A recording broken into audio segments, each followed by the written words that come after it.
Know Your Rights on CP24 is brought to you by Diamond & Diamond Personal Injury Lawyers. There's nothing tougher than a diamond.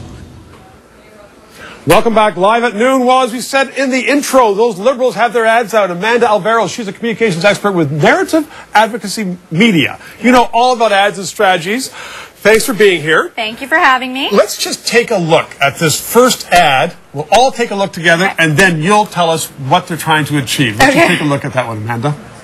Message from the Ontario Liberal Party. Reviews for Hudak's platform are in. Here's what people are saying. Hudak treats us like dolts, like chumps. His plan is a scam, financial fiction. Hudak refuses to tell voters the truth. Catastrophic cutbacks, hospitals, schools, electricity shortages. Harris history is about to repeat itself. Hardworking Ontario families deserve better.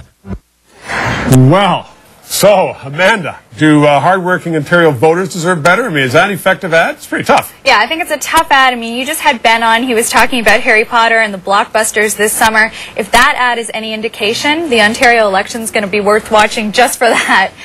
Very good point, yeah. Yeah, you know, this is they're starting early. We're 2 months in. We saw some pretty scathing attacks coming from the Conservative Party a few weeks ago. We see the Liberals sort of responding in kind with this ad. And they've deployed a pretty effective tactic, which is let's take newspaper quotes, which lend credibility and believability to the message. Right.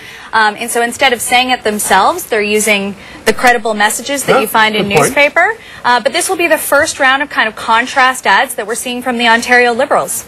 And what about, you know, the fact that they have Hudak in some of these? I mean, everybody's in public life now and then, but for yourself, has occasion when the camera caught them, you know, frowning or scowling. They got some pretty effective shots of Hudak. Is that going to convince anybody?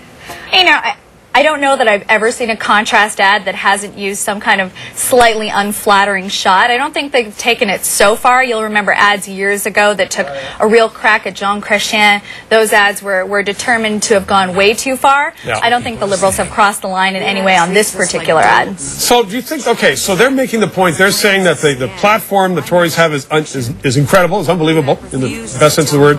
Do you think that they're going to have to come positive, or is this just downhill from now until October the 6th, Amanda? No, I think last week we saw 4 15-second vignette spots produced by the Liberals. Beautiful vignettes.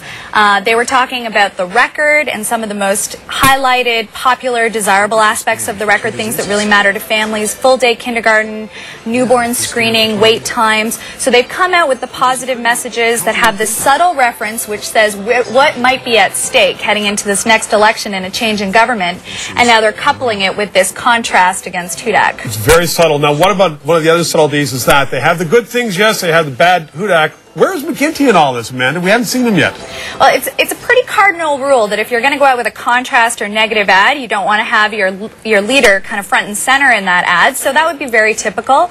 And I think the media then assume that in positive ads you're always going to feature the leader. That's not necessarily the case. I think that they've done a great job of delivering the Liberal message. Right. And, you know, we may see some McGuinty featured ads heading closer into the election, but this is a nice way to start off the summer months. Sort of softening us up for the hard blows to come, and then also the McGuinty Love Fest. Is that what's going to be in September? Like I'm telling you, this could be a blockbuster summer heading into this election, so everybody should stay tuned. These ads are worth watching. There's no question about that, and thank you very much for explaining it to us. Probably if we have more ads, we'll be seeing you again. Look forward to that. Thank you. Thank you, Amanda. It is 12:55. It is 30 degrees, and we are talking about breaking news here in Toronto. When we come back, the latest on the buyout plan for city workers, plus the announcement just made by Mayor Rob Ford. You won't want to miss it.